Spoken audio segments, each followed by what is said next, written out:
नमस्कार विद्यार्थियों, DElEd first year के लिए विषय है आज का हमारा पर्यावरण अध्ययन शिक्षण इकाई 5 पर्यावरण अध्ययन में मूल्यांकन।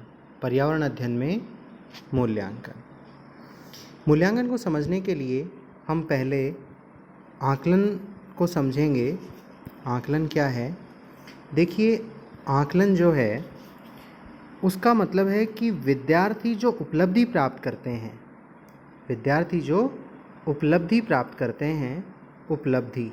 उस उपलब्धि को प्राप्त करने के बाद उस उपलब्धि की जो गुणवत्ता होती है, क्वालिटी होती है, उस क्वालिटी की जांच करना। अर्थात विद्यार्थियों की उपलब्धि की गुणवत्ता की जांच करना आकलन कहलाता है।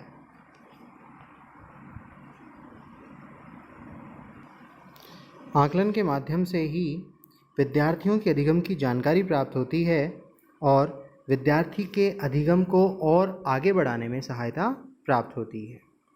अब हम बात करेंगे बच्चों के आकलन करने के उद्देश्य कि बच्चों का आकलन हम क्यों करते हैं। उसके बहुत सारे उद्देश्य हैं।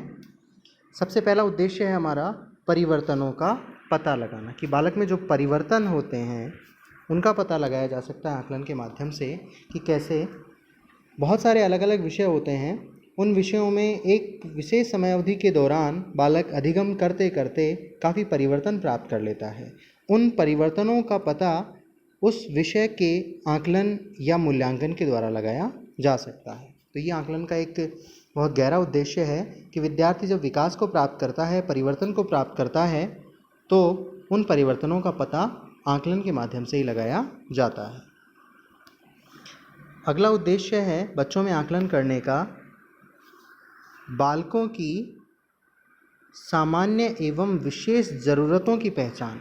अर्थात बालकों की क्या आवश्यकताएं हैं, उन आवश्यकताओं की पहचान करना, ये भी आकलन का एक उद्देश्य है। बच्चे की बहुत सारी व्यक्तिगत, सामान्य और विशेष आवश्यकताएं होती हैं। उन आवश्यकताओं को आकलन के माध्यम से जाना जा सकता है। अगला उद्देश्य है उपयुक्त विधियों का चयन कर पाना। आकलन के माध्यम से हम पता लगा पाते हैं कि बालक कौन सी विधि के माध्यम से ज़्यादा अधिगम प्राप्त कर पा रहा है और उस विधि को हम कक्ष में लागू कर सकते हैं बालक के अधिगम के लिए। तो ये भी आकलन का एक उद्देश्य है। आकलन का अगला उद्देश्य है बालकों की समझ, रुचि एवं दृष्टिकोण का पता लगाना। देखिए, कोई भी बच्चे क्या करते हैं, क्या कर सकते हैं, उन बालकों की किन किन चीज़ों में रुचि है, वो क्या करना चाहते हैं, उनकी समझ कहाँ तक विकसित हुई है, ये सारी बातें आकलन के माध्यम से पता लगाई जा सकती हैं। अगला आकलन का उद्देश्य है बालकों को पूर्णता की भावना के लिए प्रोत्साहित करना। अगला उद्देश्य है कक्षा शिक्षण अधिगम की प्रक्रिया को और भी बेहतर बनाना। देखिए, आकलन के माध्यम से शिक्षण प्रक्रिया को और भी अधिक बेहतर बनाया जा सकता है, क्योंकि आकलन के माध्यम से पता लगाया जा सकता है कि बालक को अधिगम करने में कहाँ कठिनाई आ रही है। अगला उद्देश्य है बालकों की प्रगति के प्रमाण तय करना। आकलन के माध्यम से बच्चे की प्रगति का प्रामाणिक रूप से पता लग जाता है और इस प्रामाणिक रूप से हुई प्रगति को अभिभावकों, दूसरे अध्यापकों या अन्य बालकों तक पहुंचाया जा सकता है आकलन के माध्यम से। आकलन का एक मुख्य उद्देश्य ये भी है कि बालकों को स्व आकलन के लिए भी प्रोत्साहित किया जा सकता है। ये ज़रूरी नहीं है कि अध्यापक स्वयं आकलन करे बालक का, बालक स्वयं भी खुद का आकलन कर सकते हैं, तो ये स्व आकलन कहलाता है। स्व आकलन करने के बालकों को बहुत फ़ायदे होते हैं, बालक आंतरिक रूप से अभिप्रेरित होते हैं। आकलन का एक उद्देश्य ये भी है कि बालकों में सुधार की संभावनाएं तलाश करना, प्रत्येक बालक में सुधार की संभावना तलाश करना। आकलन ही एक ऐसी विधा है जिसके माध्यम से पता लगाया जा सकता है कि बालक को कहाँ कठिनाई हो रही है और फिर उसमें सुधार कैसे किया जा सकता है। तो ये हमारे आकलन के कुछ मुख्य उद्देश्य थे। अब हम बात करेंगे आकलन से संबंधित कुछ अन्य तथ्यों की, जिसमें आता है समग्र आकलन।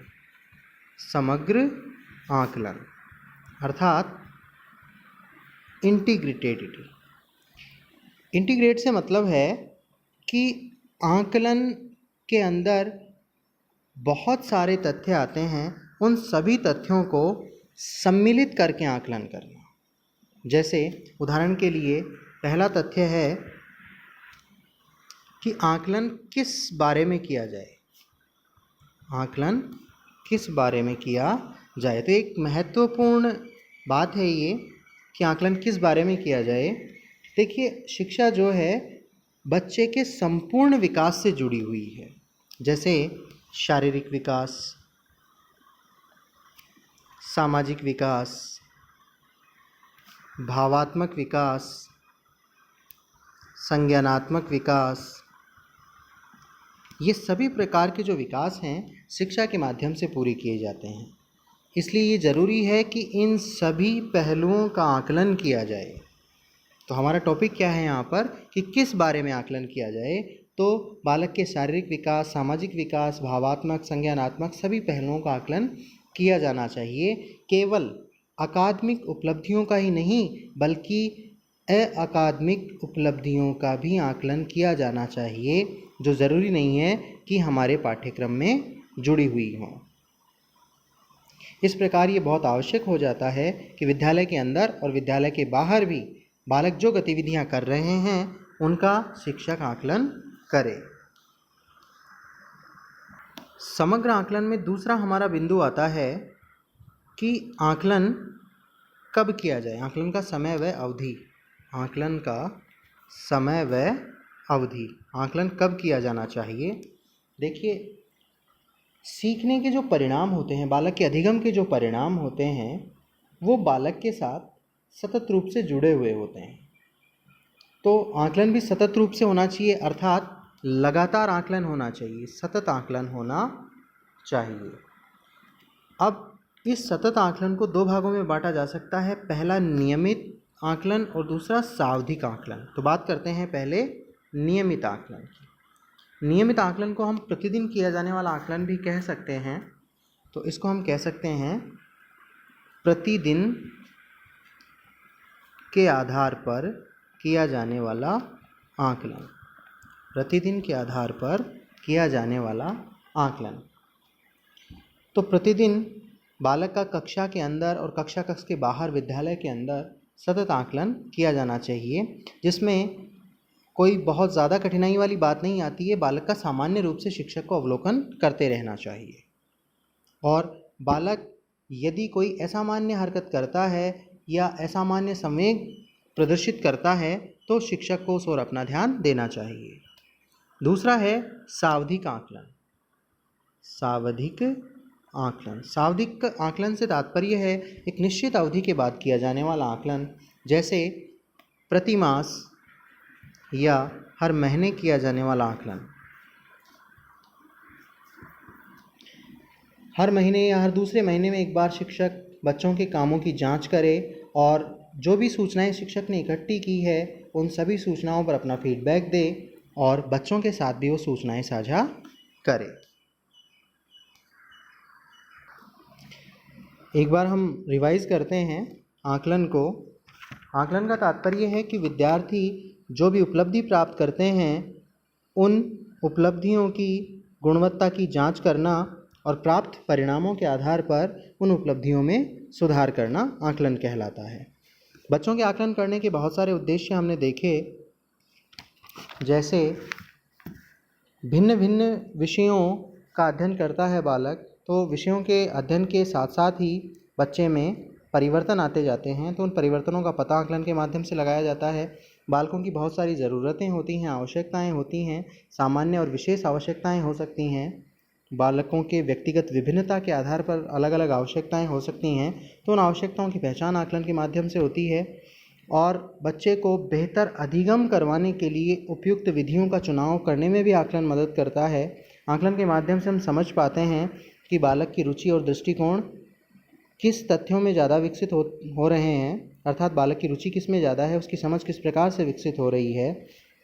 आकलन के माध्यम से बच्चे को उसकी प्रगति के बारे में अवगत करवाकर उसकी पूर्णता की भावना के लिए प्रोत्साहित किया जा सकता है, अर्थात यहाँ पर बालक स्वयं का जो विकास हो रहा है उसके द्वारा प्रोत्साहित होता है। आकलन के माध्यम से कक्षा शिक्षण और अधिगम की जो प्रक्रिया है उसको और भी बेहतर बनाया जा सकता है, क्योंकि आकलन के द्वारा अधिगम में कहाँ कहाँ कठिनाई आती है इसका पता लगाया जा सकता है।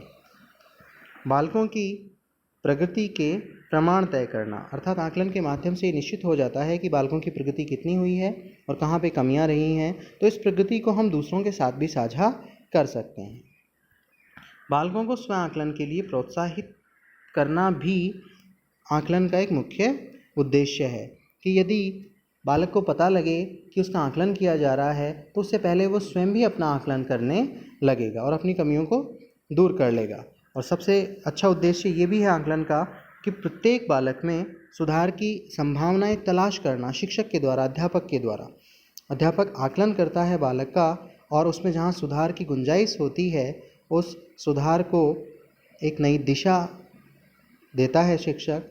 तो ये थे हमारे आकलन के उद्देश्य। अब हमने यहाँ पर साथ में देखा समग्र आकलन। समग्र आकलन के बारे में मतलब है कि बालक का किस विषय से संबंधित आकलन किया जाए, किस बारे में आकलन किया जाए। इसमें हमने देखा कि बालक का शारीरिक, सामाजिक, भावात्मक और संज्ञानात्मक आकलन किया जाना चाहिए ताकि बालक का समग्र विकास हो सके। और आकलन का समय व अवधि, बालक का नियमित और सावधिक दोनों ही प्रकार का आकलन किया जाना चाहिए। तो आज हमने आकलन के बारे में समझा। अब आकलन के साथ हम शुरू करेंगे मूल्यांकन। अगले वीडियो में हम मूल्यांकन को समझेंगे। धन्यवाद।